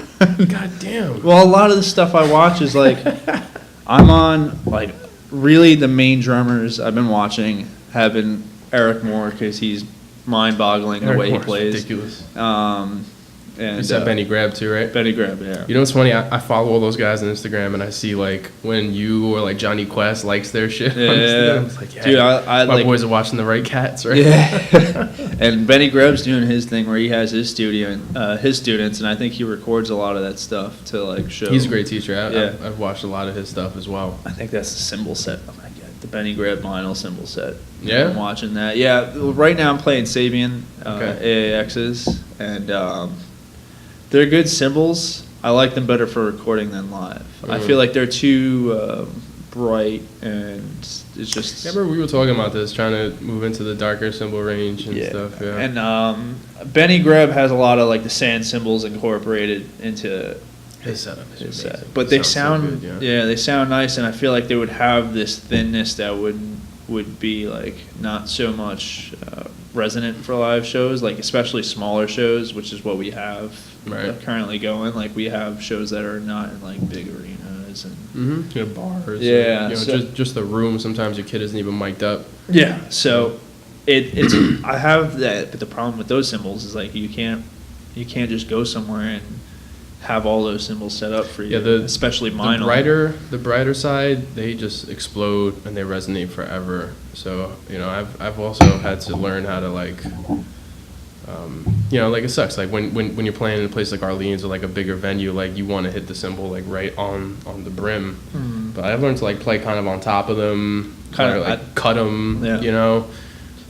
Just kind of kiss the cymbals. So like it's hard, man. Like when you're playing and like you're about to drop on like a one, you want to just smash it. Yeah. But like I've kind of had to learn how to just be lighter on that. It's so weird. It's such a weird feeling, but I've also I don't know. I've sank into it where it's funny, man. Like I can't help my facial expression. I'll be making all these mean faces, but like I'm hitting like so light. Yeah, right. Yeah. It's hilarious. It's just tasty. It's a tasty face too, But again, man, that was the year I spent like really digesting all that shit from JoJo, man, and it was invaluable. It was invaluable, man. Like I hardly break sticks anymore. Cymbals, I never break cymbals anymore. That's cool. I'll break a stick if I'm like in a studio session and I'm like really trying to rip it, because in the studio I'm trying to play just with cojones, man. I'm trying to play with all the power and authority that you would want to listen to over and over and over a million times. But live is a different situation. Yeah. I hear that. And I've been trying to play with them. Well, at least my crashes at a lower state, so I'm not putting as much. Play everything lower, sit higher, and you'll just be more in control. Yeah. But I've just been that it comes with not being behind a kit all the time. So there'll be a practice where I go and I'm like, I don't like how this is set up. I left everything the way it was. I was sitting time. last week, but this week I'm feeling a little different. Yeah, and I'm still trying to find that perfect medium, and still working on it. I still don't have like all this. I don't have the kit sounding the way I want it to yet. I'm still messing with. Gonna buy a different snare drum, change up the cymbals. Dude, the truth is, I don't think you will ever find that perfect state, man, and. That's okay, man. That's another thing that I actually heard JoJo say that kind of changed my shit. He said he was having a conversation with Dennis Chambers, who Dennis Chambers plays with like Santana, and he played with the Meter, like everybody. Dennis Chambers is a fucking animal. He was like, "Yo, Dennis, like, how do you feel about how your drums sound, from night to night in each venue?" And his answer was like, "Yo, we play like 200 shows a year, and most of the time." It sounds like shit. So, like, why am I going to worry about, night to night how my kit is sounding? Let me just kind of conform to whatever space I'm in and just do my thing and not worry about, my drum sounding like cardboard. You have to, because there's been plenty of shows I played, whether or not it's with my kit or with another kit, like a house kit. Everything sounds way different. Yeah, wherever you put it, whatever room it's in, your kit could sound great in this living room and then sound like crap in my bedroom. Yeah, you know what I'm saying? And from shows and like seeing videos of playing throughout years, I'm just like, of course it's not going to sound right to you because you're behind it. You're like not where the drum is. That's right. That's another thing. Being projected. You're just hearing what's here, but I'm so focused on that because I know I've heard good drum sounds from sitting behind there, and it's weird, man. Drums are being able to trust the sound guy. Yeah. It is very weird, but obviously I like it because I still do it. You're still doing it. So spending that money. As a musician, how would you define yourself solely as a drummer or like multi-instrumentalist? I can't. I would be multi-instrumentalist because I like picking up the guitar, and I feel like a lot of what I did and bouncing back and forth between bands and different instruments has helped me become a songwriter. Because if I had one thing I would want, like a long-run life, like long-term goal, would it just be have like a little studio set up where I could record all my own shit, invite friends in to like be on there and stuff like that. Yeah. But I don't even need to put it out anywhere. If I know I could do something and give myself a discography of shit that I've done throughout my life, and I could listen to it and show my kids one day, that's cool. That's cool to me. I don't care if I'm playing like the biggest shows ever or whatever. As long as like I still have that knowledge of how to do these things, and I could. The one thing I always tell people who draw all the time and like who are just really nasty at drawing, like that's got to be some shit to just take whatever's in your head and just lay it out there. Like you could have a dream and just it's there. Like you could just draw that out. With music, it's weird. Like you have that, like you know what you want to hear, and the ability to be able to get that out for somebody who loves listening to music, to them it's kind of like the same realm where you're like, the fact that you could do that is crazy. So I've just kind of run from that. I've run from all the good comments, and I've just tried to like just really dig into my own sound and see where I want to sit. Because if you go on like my SoundCloud, it goes from anything. A lot of the songs on there, like there's a couple of where it's all me. There's songs from older bands I've been in. I played a band we didn't jump onto was Don't Get Old Kid, when I used to play with Nick Ruiz and John Clifford and Tommy Winslow. What's the name of that one? That was Don't Get Old Kid. Don't Get Old Kid? That's when I first started playing bass, and then from there I started playing bass with Nick LaMontia. Really? I played bass for him, Alex shit. Delgado, and that band Cheap Divorce, yeah. Oh yeah, no, he told me about that. That's right. So there's a lot. There's stuff I could skip. Incestuous. The scene is so incestuous. Good God. But we all know each other. No matter what I say, I'm going to shout out names that you know and other people. Sure. It's like we're all in the same boat, just trying to push each other at this point. So super dope. Yo, so do you think you would ever get to the point where you'd be like possibly considering putting out a solo album? You know, like if you had the means. I know you're saying like right now you don't really have the studio and the capacity to do that type of stuff, but is that something that's kind of in the agenda for you? Yeah, absolutely. At the end of last year, I had planned on putting out like a little 3-song EP, or I guess it would be EP, I don't know. Very nice. But I had a couple of songs in the works. But one thing I always talk to Drew about when we take the bus into New Rochelle together. Oh, shit. Yeah. I see you for 5 minutes, and then I'm with him for like 25 minutes. I always tell him, I was like, as of lately, I've been really good at like writing like a chorus, like a verse into a chorus, and then I've been so into getting the right sound that I've been focusing on mixing and the production of everything more than the actual song, and that's my downfall now. It's kind of like I can't just write a straight through song, especially because I'm working with programmed drums. There's a couple of songs on my SoundCloud where I actually play drums. How are you programming them with an MPC, or are you like sitting down? No, I sit there, piano roll, and place everything the way I want it. I try not to ever make anything too complicated to the part where it's like, right. Yeah, I can't play this, but I'm taking advantage of this. It's all stuff that's in my realm of like, or in my reach of being able to play. Programming drums gets a lot of weird looks sometimes, but it's so hard when you're cool. A drummer too, and you have to know how to play drums to do that. That's my whole thing. For it to at least sound good, you have to be able to know how to play drums to piece drums together, especially when you're using like a piano roll and you have to sit there and place it on every little block and use and work with velocity and make sure everything's really like natural sounding. So it sounds human, yeah. It's really cool, and it's really like convenient too. Like I've been using Logic a lot and using the Smart Drummer, and within using the Smart Drummer, you create like a MIDI track, drag the Smart Drummer track down, and it makes it into a MIDI track for you. So you could take what Smart Drummer just put together for you and then adjust everything. Hit anywhere or adjust how I don't like how this is an open hi-hat. Let me change this to a ride, and you just move all those bricks up, and now it's a ride cymbal.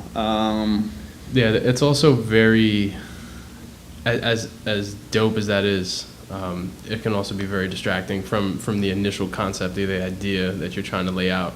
Yeah. And you're thinking about like hit velocity and like this is a hair too late or too early. Well, I end up production I'll way write too hard. Yeah. A verse, chorus, and then I'll sit here and be like, all right, I'm gonna mix the guitars, just because for me to want to continue, I'm like, I think to myself, I want it to sound good, and then by the time I get it to sound good, I'm like, this doesn't sound the way I want to, and then it just goes into the collection of undone songs. So like I have tracks, I'm on tracks that I've just never released You're speaking to my heart right now. Yeah, it's that's what I was doing last night. Actually, I borrowed a little like MPC from Drew actually, and you know, like at night when my girlfriend is sleeping, like I want to be playing drums because I'm kind of like a night owl. I get all my creativity like when everybody else 3-4 in the morning. asleep. That's where it hits me. Yeah, when everybody else is sleeping, that's when I want to be up like doing shit creatively. Yeah. So I've been fucking with that lately, and dude, I go through the same struggle, man. Like I'll play the parts out like on the MPC, and then I'll sit down and like go through every sound on the library. I'm also a very patient, like kind of tedious person, so if you sat there and watched me, you'd be like, bro. No, I get it, dude, because that was me. Even when Get Real was still around, we had a computer set up in there, and I was working with Vin, who is the main producer out of there. And he let me use his stuff. He was like, if you ever got the opportunity and you want to start bringing in people and recording them, he gave me an opportunity of a lifetime, but I was also not very comfortable where I was as far as my knowledge. I'm not going to take in a band and give them a half-assed recording, you know what I mean? But I used it for my own stuff. So whenever he didn't have a session going on, I'd be like, here, can I pay you, and you just let me sit there and write whatever's on my mind, and that was great. I got a couple songs done there. Yeah, but if you go on my SoundCloud, it bounces all over the place. It's like it's metal here, it's jazzy here, it's pop punk here. It's just like whatever hit my mind, like that hit the floor, would just come out like that. The ability to be able to do that, that's what I want to bring throughout my music career. And like there's been plenty of times where I've talked to Sean, and I was like, hey, let's just do our own little recordings of like one of your songs, just send them to each other and shit. Yeah. So I always tell Drew, I tell John Black, I'm like, here, I'll program drums for you, I'll keep it simple, but I'll make it complement the song. And then if you like it, I'll even record real drums. Yeah, then we'll get to do it live. Yeah. So dude, that's why I'm enjoying it so much now. And like it's very different for me. Mm-hmm. I think Alex also kind of inspired me to kind of jump into this world as well. Like I've always been my whole life so much about like natural drums, and I don't know, kind of like a little biased, man, kind of against the whole like electronic wave. But Alex really kind of exploded my mind, you know, and really introduced me to all this stuff and made me realize like I've always been an avid lover of hip hop and like R&B, and so much of that is like, you know, Akai MPCs and stuff. Yeah. And because I play alone to that type of music so much, it's funny that now I find myself in this place where like as an acoustic real feel drummer, when I'm playing in real time, I'm trying to play more like a machine. But then when I'm playing on MPC, I'm trying to play more like a human. Yeah. So like, it's this really weird place, but it helps you with composing. It helps you with your songwriting muscle. It also helps me with like being patient and kind of having to stick to one idea, because everything gets slowed to a crawl. Yeah. When I'm jamming, I can spit out a million ideas in a minute, but if I'm sitting on the computer and trying to hash something out, I need to stick with one idea and like run with that for a while. Yep. So Yep. I think that's been really good for me as well. And Matt Halpern touched on the topic recently. Another one of my favorite drummers. he's so nasty. Yeah. He's so Matt fucking Halpern, nasty. Periphery. Good, really good style. Like Good cymbal cutting technique too. Yeah. If you don't want to crack your cymbals, he says, you know, watch his playing. chop them. But he touched base on programming drums along with Misha. They were talking about it, how it's not Those guys bad. are scientists. Yeah, it's like that's what they do, and like that's where it's taken them. But the whole thing is to not rely on it to be on your main track. It's a good way to reference where you want things to be. So you sit there, and before drums are even, like before you even practice it, it depends on what kind of band you're in too, really. I'm not saying if like the stuff you're doing right now with whether it be the Baychester Blues, I wouldn't say go ahead and program those drums. That wouldn't work at all. Yeah. Exactly. What I'm doing right now is more so for my own like creative muscle, and exactly kind of as you said, it kind of introduced me to this new world of like thinking of composing in a different way. You know, they just use it to kind of reference. Yeah, reference. Like this is like they have Matt Halpern there who plays whatever Misha programs, and you know he plays it. And he can fucking do it. So it's a good way to do it, because most of the time, especially for me, I'm not a drummer who could really define his parts before recording. I'm always like bouncing off, and it becomes more of a jam. And then once we hit the studio, I'm like, "Fuck, Let me figure it out. yeah, what am I gonna do?" And that was a lot of I've Grown Cold. I was sitting there with Jay Moss, and I was like, "Listen, I know you work with a lot of bands, and I know a lot of them come in here pretty structured, but I'm very like here and there about things, and I haven't had all the experience of a drummer that you probably are used to working with. This is how I'm going to do He probably things." started recording you and was like, "Shut the fuck up." No, Like, he was this like, "This is great." cool, but like there are things, even with the stuff we just went and recorded with Adam Chioki and Timber Studios, it was great to Jay Moss isn't a drummer. He's familiar with drums and he's worked with plenty of them, so he had knowledge of like what sounds better and what you should do for this part, what complements this. Working with Adam Chioki, who is a drummer, and we have It's really a different ball game. yeah, he's a great dude, great, really talented drummer, really talented recording producer. You can value his opinions a little more. In between Exactly. takes, yeah. Yeah, so I really want your opinion, and we have a lot of the same style of playing too, which is weird. He said it. He was like, Sean told me we play just like each other, and until I saw you play, I really didn't believe that. But we hit really hard. We go for a lot of the same stuff, and it was really weird to see. So we were like bouncing off each other on a bunch of stuff. I was like, why can't we just be recording a full length right now? I was like, I was ready for it, and that was the most fun I had recording drums, and I think the better sounding drums I've done for That's good, man. anything here. But yeah, man, you And learn from that's everybody. the record that's about to come out, or is It's going to be an EP. I don't know if it's going to be very unprofessional here. I don't know if it's going to be two songs. I'm pretty sure Sean wants to throw in another one that might be acoustic. Okay. We're a little delayed. The guy who recorded it went on tour after we recorded, so we were kind of like taking our time, and we didn't want to rush anything out right away. We want to have something to show with our material, so we were like, all right, cool, that gives us time. Yeah, dude, if you spend the money on it, you want to get it mixed and mastered right. Yeah, so we have all that set. I think he's working on mixing those songs now, and then we're going to send it out to Mike Collegian, and then we'll have them. So right now, in between all of this, we're just finished shooting a video, band stuff. Good, Just trying, man. You guys already have 2 videos out right now, right? Yeah, we got one for Skin and one for Mistakes, and this one's going to be for one of these brand new songs coming out. Should be good. It's called Trashy. We play it live, so you should come see it before it comes out. Kicking so much ass, man. How about Isaiah? How's that dude? I know that he has a. He's a son of a bitch. He's man. in another band as well, right?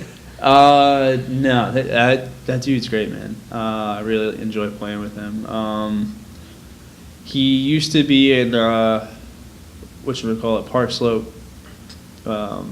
He's not in that band anymore. No. So he's doing Synapses full time with you guys. Yeah. Sick. Yeah, we're really happy to have him. It's just Such a great attitude, man. he's really smart. It's just another person that wants to. The problem we were having with other bassists and other members was just like People want to be there. yeah, we can't waste our time, man, just because you don't want to do it. We gotta go. Like, and we love everybody we've had. We have no hard feelings, but it was just kind of the point where like you knew you didn't want to be here already. You feel like you want to play, but you don't want to be in a band, and that's what a lot of people miss. Not so much for one of them. It was just kind of like it was weird. You have to be in a certain mindset to do this. You can't just one day be like, I want to make music, and then when it really, really hits you, it's just like, we said it from the get-go. It was like me and Sean were at a point where he looked at me and was like, we got to commit to this. I was like, I get you. I've been through it plenty of times, and every time I ever tried it, everybody fell apart around me. So I got you. We're good. So much commitment and sacrifice involved. It's hard to explain to somebody that is not kind of a part of this world, but it's the only way it pays off, man. It really is. It's going to be it would be the most satisfying thing where I'm not like asking for like fame or anything like that. I just want to tour the world and like live. Yeah, just live and play music and Sure, if you live in the way you're living right now, probably even a little bit. Just a little worse. bit less serious work and working full time, a little bit less of that, and just go out and try it, man. I'm willing to risk it just to say I did it, and if I had to do it, it would be with this band because it's with people who are committed. And you guys are a super strong unit right now. Yeah. We don't have all the time that we did when we were younger, but we still make it work, and that's where a lot of other people struggle. It's like they're not willing to make it work because then it takes away from their time, and it's just like you really got to choose. You really do. You have a show on Saturday. You got to give up a weekday night or two. You got to give give up some time to rehearse. You got to give up money. You got to shell it out. That's how it goes. It's a business, unfortunately, but that's how it goes. It's but like I wouldn't change it. Yeah. Like I'm cool with it. Everything. You're investing yourself right now too, man. Like you just got a new beautiful SJC. That sealed the deal, bro. Before that, I was like, I don't think I want to be in this band. And I was like, I'm gonna get this kid. I kind of got to be in the band. And then you got the bass drum head, just kind of like your Synapses tramp stamp. But yeah, the next purchase is a guitar because I need to get back into the game of writing my own stuff, man. Got my eye on a Jazzmaster. Oh, really? Nice. Troy I was gonna say Van talk to Leeuwen Mocha before you said that, but I think Benito talked to me about it too. Benito talked to me about getting like a custom one made. I was thinking about it. He has a custom Telecaster that's fucking sweet, but whatever, man. Just do your thing. I mean, it's not like you're. I just need something. Yeah. And I've always wanted a Jazzmaster, so I was like, the one I saw, I'm just gonna, hey, Sweetwater, take the card, But yeah, it's been a while since I recorded a lot of my own stuff and put anything out that wasn't like a teaser. Right. So it has been. I remember when I saw you kind of for a while putting out like solo tracks on SoundCloud. I was like, yo, that's what's up, man. Yeah. I remastered an instrumental one, and then I put out 2 random new ones that I just started working on. But those songs, for like what you heard, there was only like another minute after that was done, and then since then it was like I kind of lost track, and that's always been the thing. Was I would have ideas, and the next thing you know, I want to play a different kind of music. I want to play like a different genre, and it's not going to work with this song. So I would lose that train of thought, try to do something else, and I would sit there, and it's just the same cycle. That's probably what I'm going to get myself into later on tonight, actually, until the wee hours of the morning. So it's good to know that somebody else is going through the struggle. 4 o'clock in the morning, you stay up. It's like that last wind. It's like, for me, it's the equivalent of me going out and getting drunk. All that energy comes out on that last wind, and then all these creative things start flowing in my head, and I could write like 2-3 songs right there if I really put my mind to it. But work, I've been having to go to sleep. So, fuck, dude, that's good. Like that's inspiring for me right now. You know what I mean? Because like last night I was sitting down behind the computer and just hashing out ideas, and I was feeling like, yo, fuck, like I have this goldfish attention span. Like I want to move on to the next idea already. Like but you have to sit there and drill that shit out. You gotta drill it out. So that's fucking cool, man. I'm looking forward to the next time you release some new music. Looking forward to you getting that Jazzmaster and doing some dirty stuff, man. Yeah, man. If you ever want to come over here and jam, absolutely. I'm not too far away, so yeah, dude. Yeah, man. So what's next, man? What's I know that you guys have a video coming out. We're doing a show in Jimmy Ryan soon. You got Gold Sounds coming out. Any other big things on the radar that you want people to know about? I think Sean already teased a little bit of it. There is going to be another full length. The next thing is going to be a full length. It's not going to be EP. So those songs that you guys just recorded though, those are going to be on an EP. That's not the full length that you guys have like written already. No, the way he has everything organized, it's like he knows where he wants things to be in the timeline, and it's what it's looking like are gonna sit by themselves, and I kind of like it that way because these 2 songs are both in oddly enough like a major key. And if you listen to all of our other major, it's weird, but they sound great. They still sound like us. You know what I'm saying? It's weird to say, But I don't know if he showed you one of them already. But No. yeah, He talks to me a lot about it though. He does seem like he has a vision. Yeah. Motherfucker has like a 5-year plan. Yeah, he knows where he's going for because sure. he has like a whole catalog of songs that we could just release now, like, and there's heavier ones that we still haven't even played, but we still like playing them. But he's doing it right by being patient and recording the music the right yeah. way. And So this next one I'm definitely excited about. Isaiah will be on the record, I'm assuming, right? Yeah, if everything pans out and he definitely wants to still be here and do everything like we have been doing, then yeah, he'll be on the record. We just haven't had the time. He was on these 2 songs, so yeah, he'll be there. Completely forgetting the fact that he was there for with us for these 2 songs, because I'm used to this band just. So you and Sean kind of. Yeah, those first two albums, it was just like that's what it was. So, but yeah, he'll be on those.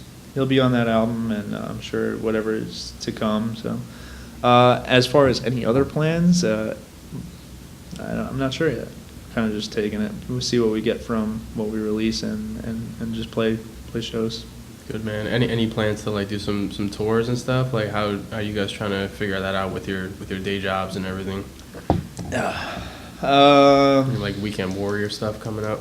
We've met a few bands. When you go on tour, you kind of want to tour bands you just know, like you could meet up every show with and be kind of comfortable with, and like so. We've met a few bands around the same genre as us. Not saying that that's what we're looking for. We're looking for the right opportunity, really, something that's good, not going to be a waste of time, and I think more importantly, places we want to be. Right. And I would like to do like a mini tour, even with like it's kind of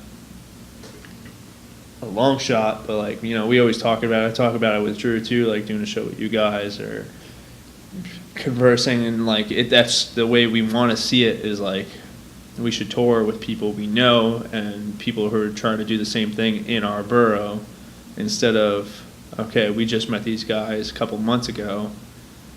Let's go see if we can meet up somewhere.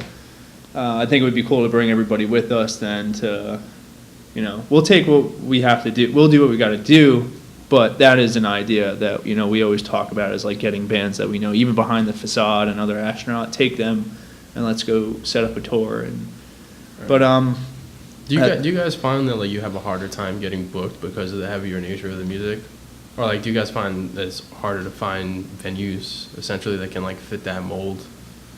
Are still cool with it?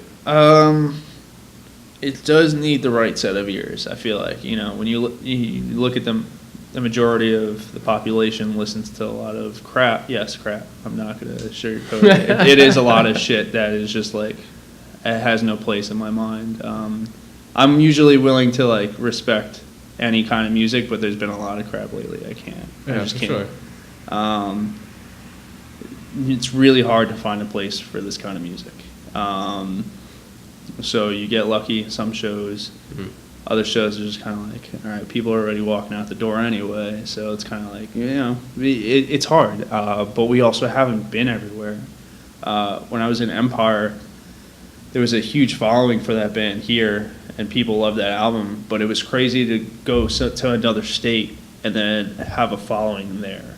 Like, really? Yeah, and there was people that just enjoyed the music so much more there. That's so cool. Than people over here, because everybody over here that liked heavy music was just going there really and fucking shit up. It was like it wasn't for the. It really got to a really sad point where people were going over there just to fucking crowd bash. And it was just show off their cool ninja moves. Yeah, I understand it, but for sure they want to. It was like this is hardcore dancing, but I've also seen like Slipknot shows with less people getting hurt, and like this is what you say a pit is, and this is just something you're making it to be, and it's ruining what we're doing. It's just Bronx male angst. Yeah, it's hood shit, man. It was a pain in the ass. That's what it was. But like I've had my fair share of times where I moshed, but it was just like Sure. I was watching out.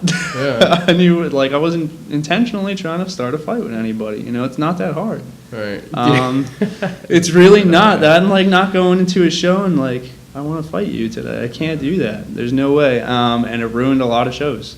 It shut down a lot of shows. Bands didn't get to play because of stupid shit like that. And have you guys ever had like any like really reactions to crowds where like you just kind of send it off and people are moving around a little bit? Yeah, there's been a couple of shows where I could really tell people were like Getting into really it? digging it and into it. Punk Island was a lot of fun. Yo, We the played- fucking bill for that looked insane. Yeah, it was cool. We it was weird. I was really happy to be a part of the Taking Back Queens stage, but I was actually really surprised that we were because we've only played Queens once Right. or like twice. And when Parker was around, he got to see us, and he was there for the first show that we did at Hollis at the church there. Really? Yeah, I'm not too familiar with it because I wasn't, like I said, wasn't over there all the time. No, you show up when. Yeah, When you he do. saw me when I got to play bass for a moment's worth and complimented me. That's when me and Parker started talking. Rest in peace, dude. Sure. Good man. That's when I met him, and he complimented me the whole time, and like, you guys sound really good. And I love this band, and you did a really good job filling in, and just cool dude. And then after that, he saw what I was into, and we played our first show in Queens, and I feel like that was the only show we played in Queens. Wow.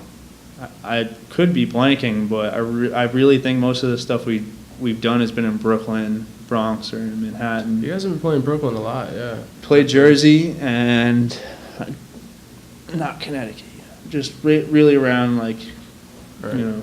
this. So we haven't been moving around a whole lot, but a lot of it's been because of member changes, and we're not really like settled yet to like start moving around. And you guys are focusing on new releases. And yeah. So yeah, that show was cool. Punk Island was cool. A lot of new people because people are just walking around everywhere, so you get a flock of new people for every stage. And we had a pretty good amount of people there, and a lot of people dug it. And I felt really good playing that show, even though I showed up. That was the first show I got to use my kit for. Oh shit. Yeah, that was really exciting. That's a good inaugural show though. But the odd part of it was I showed up with the wrong set of sticks. I bought like different sizes. yeah, and they were way heavier. I was like, my forearms are gonna fucking kill me. But it ended up being really really good. Wow. Yeah, the kit sounded good, That's and funny. I was really happy about that show. It was cool. Yeah, man. That's what we're doing it for. So I'm waiting to see where we're gonna play next. I'm excited to see venues I've never seen before and play there. Yeah, man. There's a lot of shit to do, man. We feel like we've done a lot, but there's a lot Ain't more. done shit yet. Exactly. That's the crazy thing. You Yeah. guys really have. You guys have done a lot compared to most bands on this level, but there's still so much for us all to conquer that it's pretty mind-boggling. Yeah. True Tourist Trio just actually had to cancel a tour in August. Actually, we had two weekend kind of regional tours going on. We completed one, and then after the turnout of that, realized we needed to take a step back and just be smarter about how we were going to go out. Without shouting the guy's name out or being,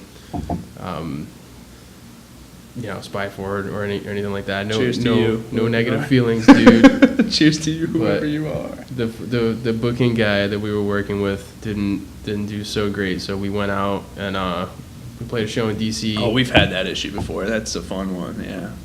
Yeah, so we booked the whole tour with this dude, and then I think that one's a full one. Yeah. and then realized after that first weekend it might be a better idea to to put this on hold until we get a better guy. And we have some other stuff going on that we got to take care of, just like family issues and just we're about to release a record soon as well. Yeah, I heard it's done, man. I'm super excited. It's finally fucking sick and tired of you telling me that. That he's tracking. I can't that's more of a joke, me saying that, but no, like I'm happy you guys have been doing it the way you're doing it. I'm happy Mocha. It's weird. Let me tell you, man, I'm super proud of it, but we will never Do it again. ever do it like this again. Yeah. It's tasking, man. That's a lot of work, especially when I know Mocha is pretty new to doing all this. I know he's learned so much, and let me tell you, he's a different beast from when we started. Yeah. But it's gonna make him better though. He recorded. So Baychester recorded a full length record in May. It'll probably be out sometime in fall or winter, but he did that in like 2 weekends. He's gotten so much better, but the past 3 years have just been a learning experience for us, man. Like, it's been a labor of love. I can't wait for everyone to hear it, but it's insane to think, like, I tracked drums for that record 3 years ago already. Yeah. Like, I'm not even the same musician. Yeah. Don't you kind of wish you could kind of like fuck a little with bit some stuff? Yeah, for some parts. Not so much for like the performances, more so for like tempos, like some of those songs have evolved so much live because we've been playing them that like I listen to the record version, I'm like, it should be a couple BPM slower, you know what I mean? Like 100%. Yeah. So. I don't like a lot of the stuff or a lot of like a lot of the things I chose to do on our first record. Yeah, I can't listen to any of the Baychester records.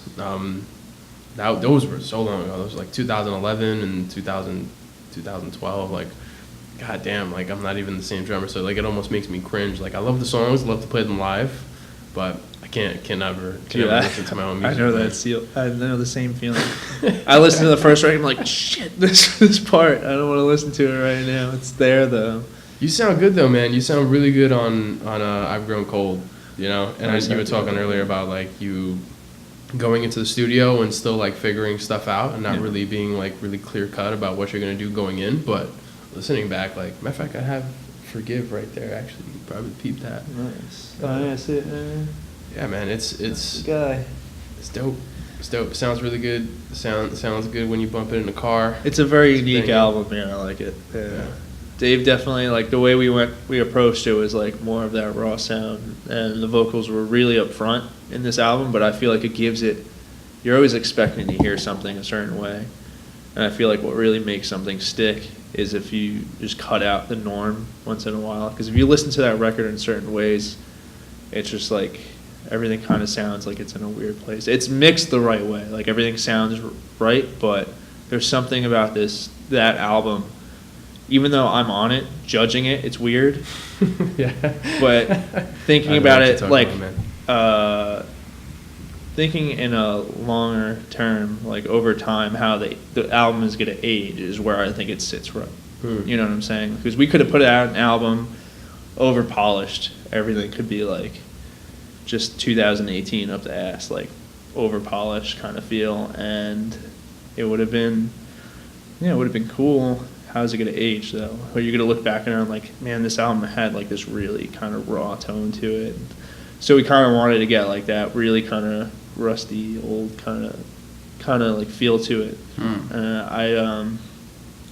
I think it's really cool. I think it's a unique album. Just like I said, there's certain parts where I feel like, as a drummer and you're your own worst critic, it's kind of like, probably gonna feel like that about every release you put out. Yeah. There's a couple parts of the new one I just did, and I'm kind of like, what if I did this? But that's you evolving as a musician, because maybe you learn something new or you feel a different way about playing drums today. You're thinking about things day by day, man. I'm never the same musician that I was yesterday. Exactly. So it's never gonna work out the way you want to. So that moment of like, all right, while we were in the studio, this sounds fucking great, to now where it's like, oh, I wish I would have changed that up. That whole first impression of what you recorded is out the window. So it's weird. It's really weird. I love recording now. I love it too, man. So that's the reason I'm sitting down with like, GarageBand and my little MPC like now, because we're done recording Drew's record, and I recorded a lot from like May to now, and I miss it. I'm like, oh fuck, like I need to be sitting behind waveforms and like working on some Yeah. shit. Yeah. So I definitely can't wait to find myself in the studio again, man. Soon, man. If I'm sure you guys are gonna keep rolling. I know Drew has a whole catalog of songs that he still has. He does, man. He needs to slow down, bro. He does. Yeah. He's always just like, yo, guys, I got this new song. That's good, man. Yeah. We're playing so many songs live that are like brand new as well. That like we really don't hold back. Like if we have new songs and he shows them to us, we rehearse them. Like we won't kind of hold them, you know, in the vault. We'll just perform them to kind of see what people's reactions are, you know. Yeah. So for our next record, I know that we're definitely not going to record ourselves, and we want to be really choicey about the song selection. You know, he has so many tracks that are unreleased from his heyday as a solo artist, Yeah. and then so much new stuff. So we're kind of, I think for a very long time we'll have a balance of like songs that Drew has written when he was like 16 to Yeah. like Drew like present day, you know. Yeah. There's so much, it's not enough to keep up with, you know. Dreadlock Drew. Yeah. True, man. I gotta have him on here one day, but that's gonna be freaking debauchery. It's gonna be like a normal day sitting around and shit. Oh man. But yeah, that's been what's been going on. Awesome, That's man. been, most of my life right now. You're the fucking man, dude. I'm wishing you the best. Same to you. Last words, man. Do you have anything that you want to say to the people? Any advice you would give anybody? You know, this is always the hardest part for It everybody. is. But it should be like the most simple thing, man. Over the course of time, playing music has been rough. It's been like a lot of ups and downs. At the end of the day, I'm still going. Like you're working for something. It's the same thing with school. It's the same thing with a lot of things. To make it so far, I think Alex said it the best. He did. It's like you've come so far, and you got to look back on what you've done and what got you here. Another reason why he's one of the more positive people for music in my life. So yeah, it's you just got to keep going, keep doing it, and support everybody who's doing it, because they're doing it for everybody else. It's not just them. You gotta give them the support, and they keep doing what they gotta do. It's a struggle, man. It's a lot of money. They're taking money from their own wallets, their own lives, where they could be going to cars, houses, this, and that, and they're spending shit tons of money on recording and doing what they gotta do for people to enjoy, for music that helps people, like, and relates to other people's situations. So it's kind of like, you know, everybody's got to back each other and look out, and don't take after me. 'Cause I don't go to a lot of shows right now, but you know what I'm saying. But you keep going, bro. Make a really good popcorn, you know. Thank you, man. Keep going, ladies and gentlemen. Persist. Mm-hmm. Yet another Synapses mantra, I think, is persistence. Yeah. It's an underlying theme when I talk to you and Sean. It's Just keep going, man. keep going, man. Very good. Well, yo, I'm definitely going to be bumping Synapses when I'm on my next bike ride. Yeah. Keep me... Get ready for the new stuff, man. I Yeah. hope it's definitely very driving, very like workout feeling. Half of it is, yeah. Awesome. Guys, you guys can find Paul Bennardo on Instagram, Facebook. I will post the link to his... Has to be there at the end too, so it matches. Yeah, right? Fucking A, the bookends. Post the link to his SoundCloud so you guys can listen to some of that solo artist stuff as well. And, any more shows coming up with John Black also, or? No, that's more of like he asked me every now and then, but yeah, John Black, shout your boy out, you know. Awesome. John Black and Desired Effect, ladies and gentlemen. Paul Bennardo, Synapses Firing. Check him out. If you like the show, please subscribe. Tell your friends. I love you. Take it easy. Thank you, man. No problem, man. Anytime. That was a pound for the books. It's like the one when I walked in, yeah.